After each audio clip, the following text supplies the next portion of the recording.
Some of you know my little blue book and the fact that I've been doing a lot of work with dis-ease for a long time. And for every part of the body, there is a mental pattern. And for every dis-ease in the body, there is a mental pattern. And when you know what they are, you can begin to change the mental patterns so that you can change the dis-ease. You see, we don't want to be sick. No, that's a blanket statement. Sometimes people do want to be sick because it's a good way to get out of something. The rest of us know how to say no. If you don't know how to say no, you may have to create an illness in order to say no. Because we've made in society, we've made that a legitimate way of getting out of things. But basically, we do not want to be ill, and yet we need every dis-ease that we have, because it is the body's way of telling us that there is a false idea in consciousness. Something that we're doing, something that we're believing, something that we're saying is not for our highest good. And the body is saying, please, and it's sort of almost like tugging, saying, pay attention. So, when we know what these patterns are, it gives us, again, a choice of whether we wish to do something about it or not. See, some people do not want to release their diseases. I read something very interesting the other day. It seems that only 30% of people who go to doctors follow instructions. Most people go to doctors not to cure their illness, but to have the acute symptoms relieved so that they can stand it. And it's like an unspoken agreement between the doctor and the patient, that the doctor on one level almost promises not to cure them if the patient will pretend that they're doing something about it. And for this, one person gets to pay and the other person gets to have the authority. Very, very few people will really do what they're told. See, I have a thing, when I was seeing people, that I got to the point where I would not see anyone who did not make their own appointment. I have found occasionally people have sent people to me as a present. Oh, you must go see Louise. Here, I'll give it to you as a present.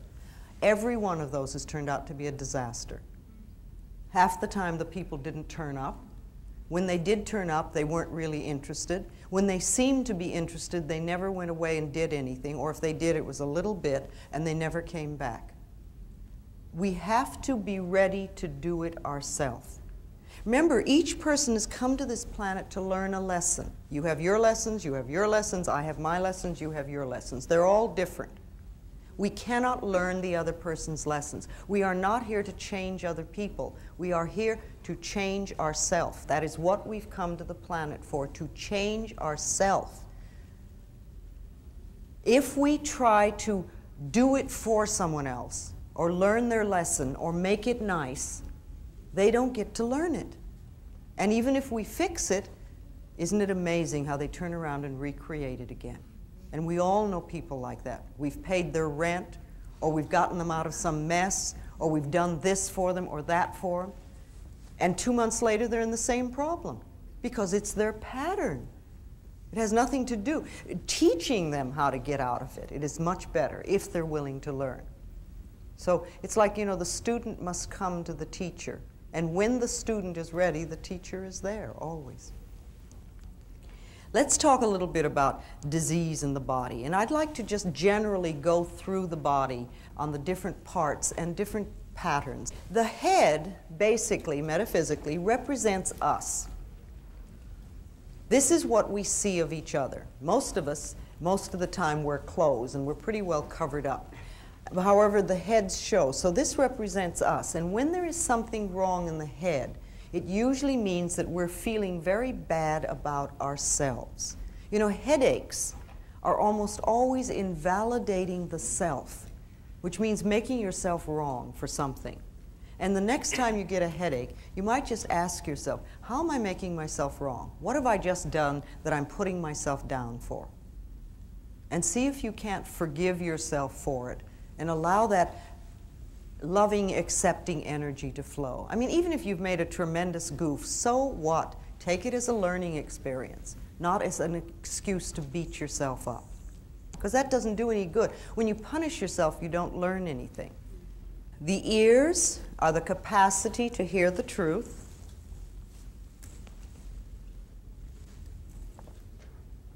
And when there are problems with the ears, it usually means that on some level we're not happy about what we're hearing. You know, earaches are very, very common in little children. Little kids have earaches all the time. And I think it comes from two things. One, they hear a lot of stuff that they get angry about and they can't do anything about, because little kids are often not allowed to be angry. And also they hear no so much, and they want to shut it off. And so they get earaches. Any sore, any cut, any burn, any inflammation, any fever, any itis of any sort, any bruise is anger, any cut. All these things are anger that's turned against the self. Hair, metaphysically, is strength. Now, it's interesting when you think about how hair grows. The hair grows through the hair follicle. And very often, when we get tight and tense and nervous, we have it started back here in the shoulders, we bring it up through the neck and over the top of the scalp, and very often we bring it down around the eyes too. But when the scalp is really tight and the hair can't breathe, then it falls over and dies. And if we keep that scalp really tight with tension, the new hairs can't grow through, and we get what we call baldness. Now, just for a moment, I would like everybody in the room to relax their scalp. Okay, did your scalp move? You don't have to tell me, just know yourself. That means that you normally keep your scalp in a state of tension. And it might be a wonderful exercise for you about 10 times a day to just say, scalp, you can relax. Just let go. And begin to make a habit of relaxing your scalp. Tightening your scalp does not do anything in the world. Doesn't make you brighter or stronger. Won't get the girl or the guy. It doesn't lose anything. All it does is make tension for you. So let your scalp relax. The eyes are the capacity to see, and when there are problems with the eyes, it means that there's something we're not willing to see, or we're afraid to see, or we don't know how to see. It can be past or present or future. It can be part of our life or all of our life, or we can see life through two different ways. If you have astigmatism, it's like we see life in two different directions. I do not believe that the reason people begin to wear glasses is that they're getting older in middle age. I think that what happens is many people spend a lifetime of saying, I don't want to see that, I don't want to look at that, don't show me that, don't let me see that. And remember, the eyes, the cells in the body begin to listen to what we're saying. They hear everything. And they begin to turn the sight off. When I see a little child wearing glasses, I always know there's stuff going on in that family they don't want to look at. The mouth is the capacity to break down ideas for analysis and decisions and discrimination and taste, like you would food. Teeth problems are almost always long-standing indecision. The throat is the avenue of expression. This is where we express ourselves. This is where we say, I am, and I want, and I have, and I will. This is where our creativity flows. And it's also the area, the chakra center in our body where change takes place. When we feel we don't have a right to speak up for ourselves, we often have throat problems. And laryngitis, sore throats are just anger, and laryngitis is literally being so mad that you cannot speak. Thyroid has to do with creativity, thyroid problems. And it's not expressing ourselves. People who have thyroid problems usually do what their mothers want, or their fathers want, or their husbands, or their lovers, or their wives, or their bosses, somebody else, but not themselves. And you could say, well, you know, there's a lot of things with thyroid and goiter in the Midwest, but then where are people more bound by what the neighbors think and the shoulds of life? All right, shoulders have to do with burden bearing, carrying the weight of the world on your shoulders, taking other people's problems and carrying them, and not being free to shoulder your own responsibilities. However, we can make light of them. They don't have to be heavy burdens. The experiences we have in life do not have to be heavy burdens. They can be experiences. There are certain things in life that are normal and natural to life, and it's part of our experience. Being born, growing up, having relationships, ending relationships, getting jobs, ending jobs, getting married, having babies, people dying, dying ourselves. These are normal and natural parts of life. And they're experiences that we're all meant to go through so that we have that experience. Arms and hands hold and embrace ideas and events and situations and experiences. And when we have problems with the arms, it usually means that there's some experience that we're going through that is difficult to embrace, or perhaps it's too much. The lower part of the arm has to do with your abilities, and the upper part, your capacity.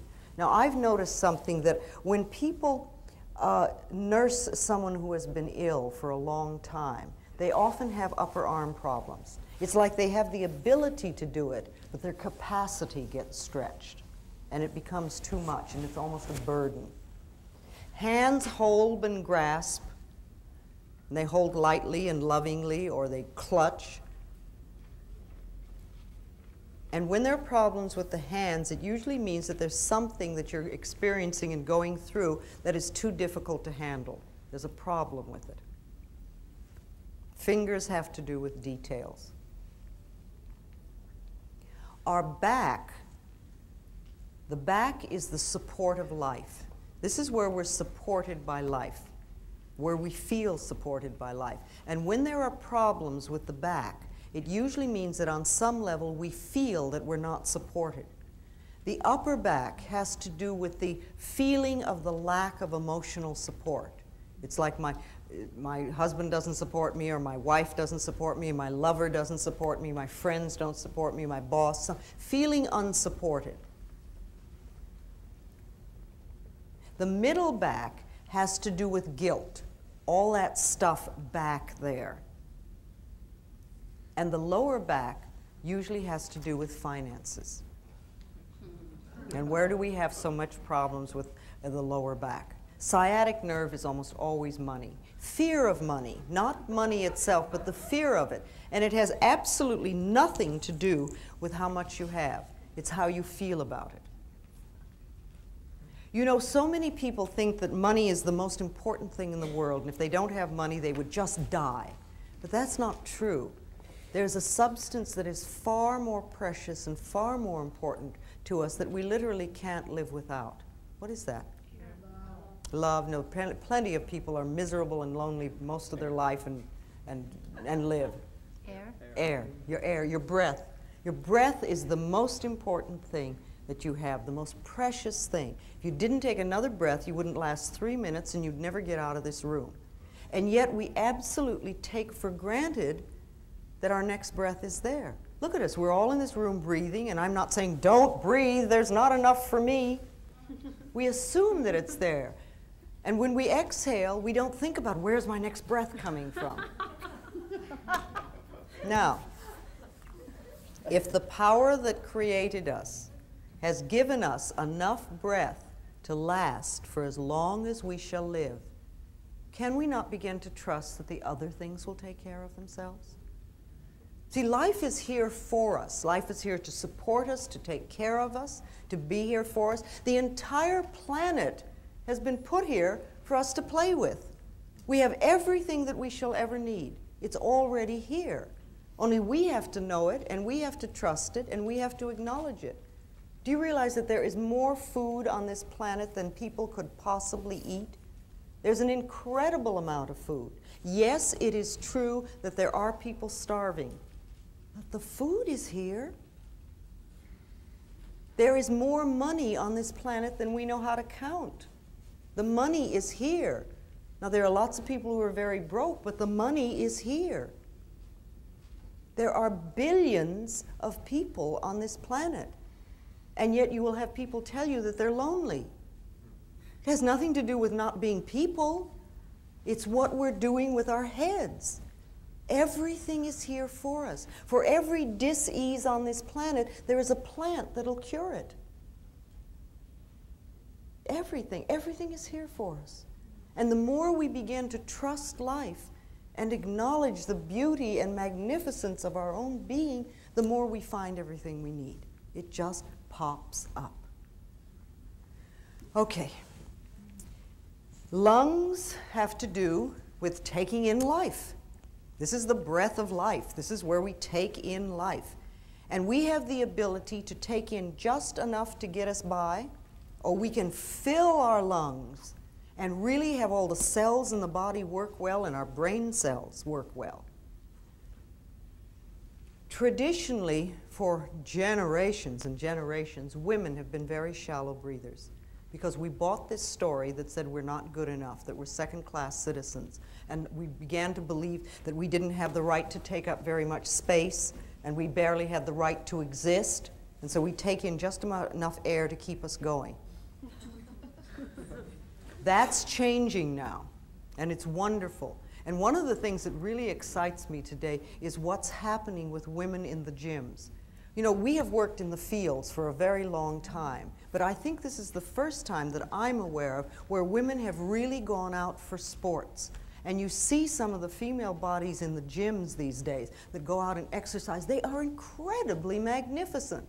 Just wonderful. And they are taking in life and taking up space and taking air. And I think it's beautiful. So people who have lung problems, people who smoke too much, people who have emphysema and things like that, they're cutting life off. They're saying on some level, I don't deserve to exist. Or I only deserve to exist a little bit. Breasts have to do with mothering and nourishment. And when there are problems with the breasts, there's either a mothering problem or a nourishing problem. It's very similar. We can over-mother people or situations or places, and then we get into trouble. However, every woman that I've come in contact with that has breast cancer does not nourish herself. It's like you give and give and give and give, and they're not taking nourishment for themselves. And of course, there is resentment about it.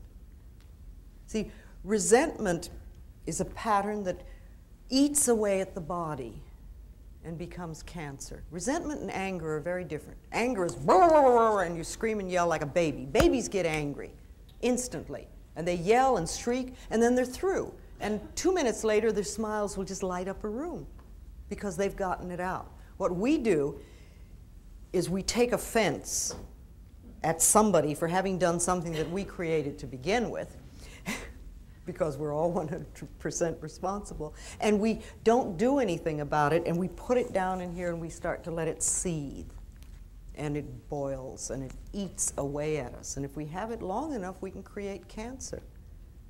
See, diseases like arthritis are created from things, patterns of criticism. Arthritic people are always very, very critical people. Now, they may be sweet on the outside, but that means that the criticism is turned inward, and they're doing a constant negative put-down number on themselves. Fear can come out as anything from baldness to ulcers to poor feet and lots of things in between. Guilt always seeks punishment, and punishment creates pain. So if I see somebody who has pain, I know they're dealing with guilt. And if it is chronic pain, then I realize that the pattern may be so old that they're not even aware of what it is. However, I do know it has a lot to do with I'm not good enough. So we want to nourish ourselves. The heart represents love. The heart represents love, and the blood in the body, metaphysically, is joy. So if you get this image of the heart lovingly pumping joy throughout the body, through all the veins and arteries, and nourishing Every single cell in the body. That is the normal, natural state of the body. When we cut off our joy, when we deny ourselves love, then we are stopping our hearts from doing their the proper work. See, heart attack people are never joyous people. Besides, the heart does not attack us. What we do is we spend years squeezing the joy out of the heart until it falls over and gets sick.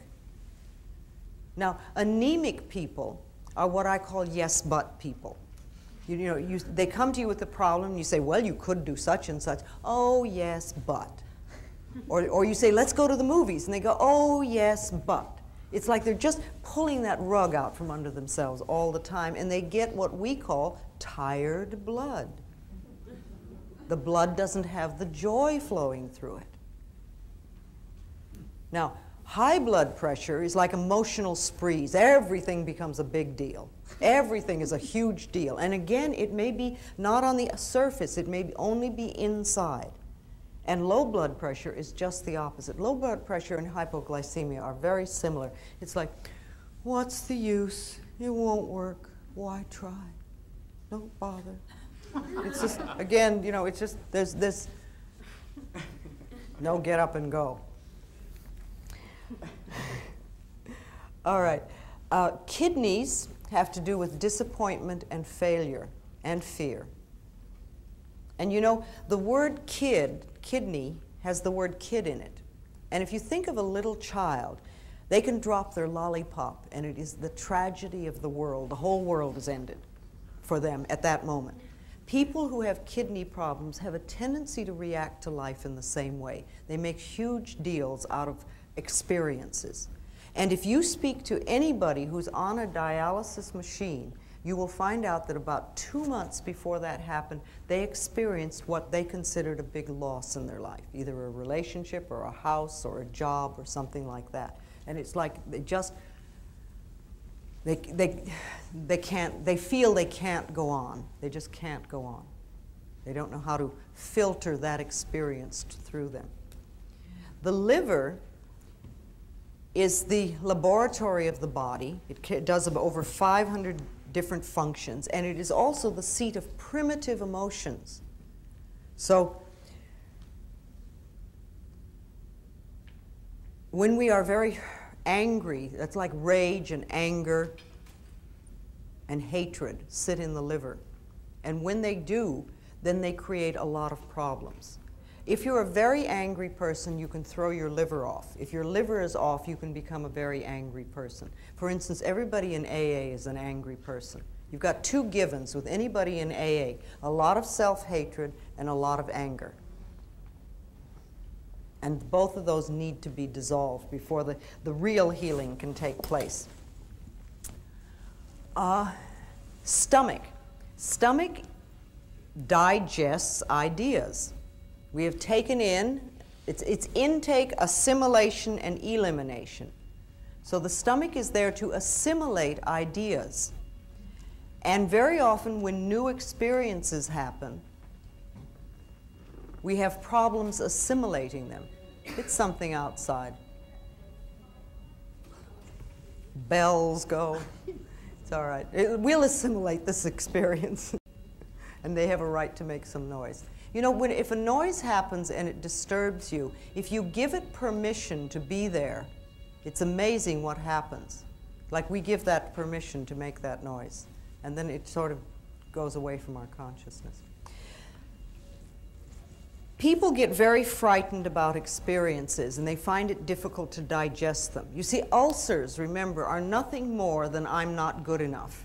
It's fear. That's all it is. Only it's a fear with the boss. It's another way of saying I'm not good enough. Thinking just for a moment of how the stomach works on a mass scale. When airplanes came in a few years ago, God, they must be here, 20, 30 years now? But anyway, when they first came out, remember they had the little throw-up bags at every single seat.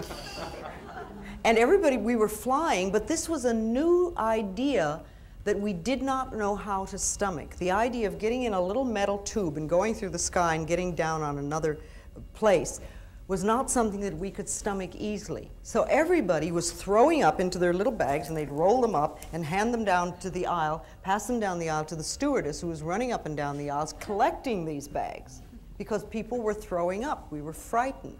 Now it's many years later, and we've digested the idea of flying, and it's very simple now for us. And while the bags are still there, hardly anybody's throwing up. And the last time I was on American Airlines, I noticed that if you put 3 stamps on it, you could send it off and have your film developed, because nobody's throwing up anymore. They had to do something with it. Okay. Where are we now? Spleen has to do with obsession. We become obsessed about things. All right. The colon is elimination, release, and letting go. And when we are constipated, it literally means that we're holding on to old shit. That's all it is. We won't let go. We won't let things release. Remember, intake, assimilation, and elimination. And I like to think of it all being in divine right order. And there are times when we stop it at different places. So people who are very constipated are usually holding on to old ideas that they don't want to let go of. They're stuck in some place. Sometimes they're very stingy people, but not always. And diarrhea is just the opposite. It's letting go of things too fast. It's fear. It's just pure fear. I remember the very first time I did a play. I did opening night on Kaopectic. A whole bottle. On the surface level, I was fine. I was having a wonderful time, and everything was wonderful. On the internal level, the little kid was shit scared, and that's exactly what was happening. And after opening night, it was fine. I didn't need that anymore. But at some level, I needed to go through that. Knees. Okay, knees are marvelous. Knees are a little bit like the neck. They have to do with flexibility. But they also have to do with bending and pride and ego, because this is where we kneel. This is where we bend down. This has a lot to do with forgiveness, the knees. And you know, the ankle can get hurt. It's also a joint, and it heals very quickly. But the knees take a long time, because they have to do with stubbornness and pride and ego and this self-righteous thing of not wanting to forgive. And that's why they take so long to heal. So if you hurt your knee, or you might think back about some time when your knee might have been sore, ask yourself, where were you being stubborn? Where were you being unforgiving, unbending? And allow yourself to just move through that. Feet have to do with understanding. This is what we stand on. This is our understanding of ourself and of life. And when we have problems with the feet, again, there's something wrong with our understanding about how we are moving forward. Now, you know, little kids come into life, and you see them, they're on happy dancing feet. They jump all over the place, and they run and skip and dance. And how many elderly people have we seen that move through life like this? Now, what kind of thoughts do you think a person could be thinking for years to create this? I don't know what's going on. I don't know what's going on. All right. What else? Depression. Life is a burden. Nothing works. There's nothing. Is this all there is?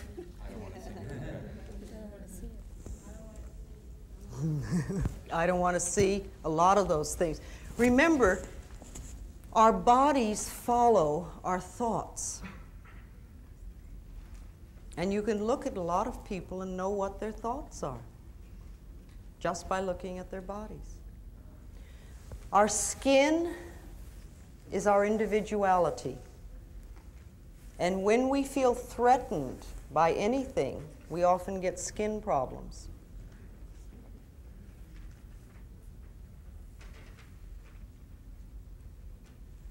When people frighten us, we feel our individuality is threatened and the skin goes.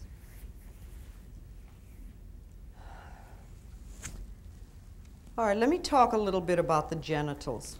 our beautiful, beautiful genitals, which so many of us do not believe that that's true.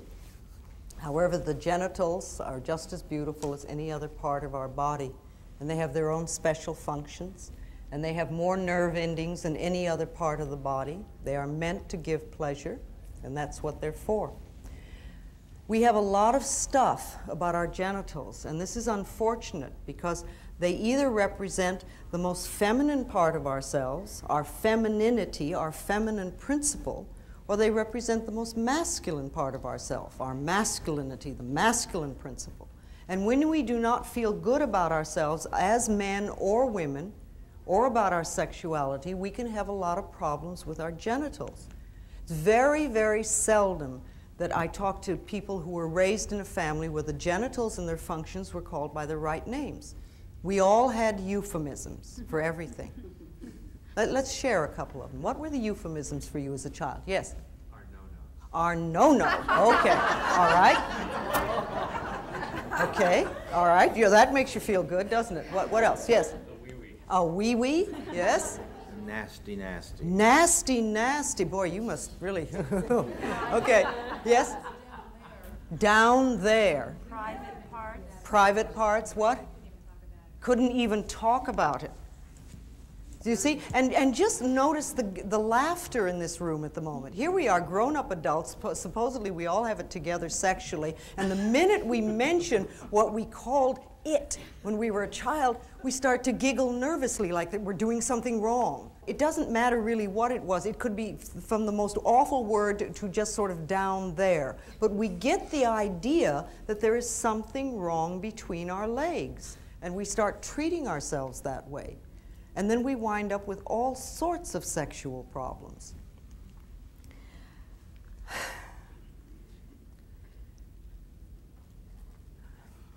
Almost all venereal disease comes from sexual guilt. It's a belief that there's something wrong with us and our genitals. Now, you know, people that have cancer have a lot of self-hatred and a lot of resentment, and usually not a very much trust in life. There's sort of a feeling of helplessness and hopelessness that goes with cancer. If you add to that sexual guilt, you wind up with things like herpes and AIDS. It's like the next logical step. The sexual revolution, which came about, I think, in the 60s, as I remember, was very wonderful because it helped us to get out of a Victorian mode of thinking. And we started to do all sorts of things sexually that we hadn't allowed ourselves to do before or that we had hidden. See, not only did gays come out of the closets, but people came out of sexual closets. And we began to discover a lot more about child abuse and incest and all sorts of things that we hadn't been able to talk about before. And on one level, the sexual revolution was good. We got to express ourselves sexually much freer than we had before. Women could have one-night stands as well as men, and it was wonderful. However, the one thing we did not deal with was what I call Mama's God. And by that I mean what your mother believed about God when you were 3 years old is sitting right here in your subconscious mind. What did that God believe about women, about men, about homosexuality, about sex? And if those beliefs are still there and we have not done something to change them, then what happens is we create things like herpes, which comes back again and again and again to punish you. And then if we move into the gay community, where they have every single problem that everybody else has, plus the fact that society is looking at them and saying bad, and their mothers and fathers are looking at them and saying bad, and this is a real heavy load to carry. And so we create the circumstances, the climate, where something like AIDS can come up. I find to myself that AIDS and cancer are very, very similar. And I work exactly the same way with both of them. Doing a little more to work on dissolving sexual guilt, because that's a real problem. You know, if you think for a moment about the vastness of the universe, it is so incredibly big that our human minds cannot comprehend it. It is enormous. And even our top scientists with the most up-to-date equipment today cannot measure the size of the universe. And half of them won't agree on whether it's expanding or contracting. And in this incredible universe, there are so many galaxies that we haven't counted all of them. And in one of the smaller galaxies, in a far-off corner, there is the small galaxy called the Milky Way. In a very far-off corner, there is a minor sun.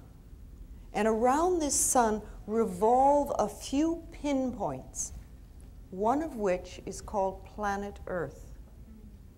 Now, I find it very, very hard to believe that the incredible intelligence that created this entire universe is an old man sitting on a cloud above the planet Earth watching my genitals with a book.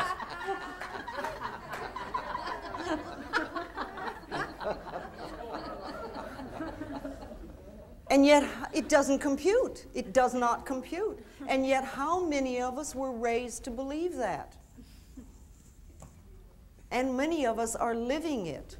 If you were raised in a religion where you were a sinner and a worm and you had a lot of sexual problems and things like that, start to reevaluate. Do some mental work to change that so that you're not still operating. You can sit down and in front of a mirror, it would be real good, look in your eyes and say, okay, now when I was a kid, this is what I was taught. But I'm not a child anymore. Now I am adult and I don't believe that. I now choose to believe. And then decide what you want your belief of God to be like. You see, if you're in a religion that puts you down, or where you are a sinner or a worm or whatever, get another religion.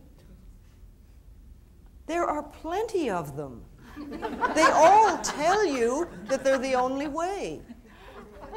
I think even our concept of God must support us.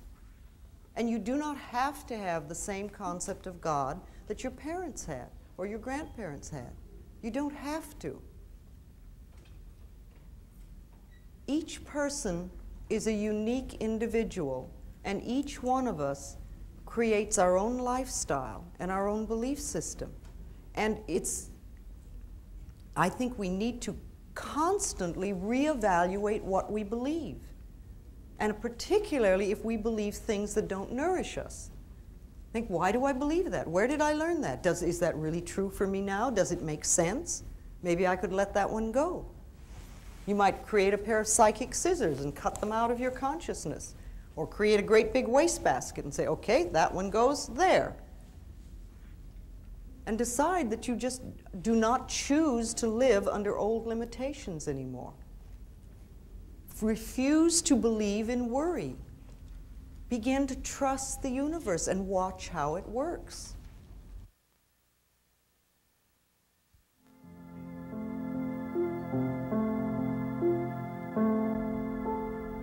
In the infinity of life where we all are, all is perfect, whole, and complete. We are one with the power that created us, and we are now open and receptive to the abundant flow of good the universe offers us. All our needs and desires are now met before we even ask. We affirm our good comes from everywhere and from everyone, and all is well in our world.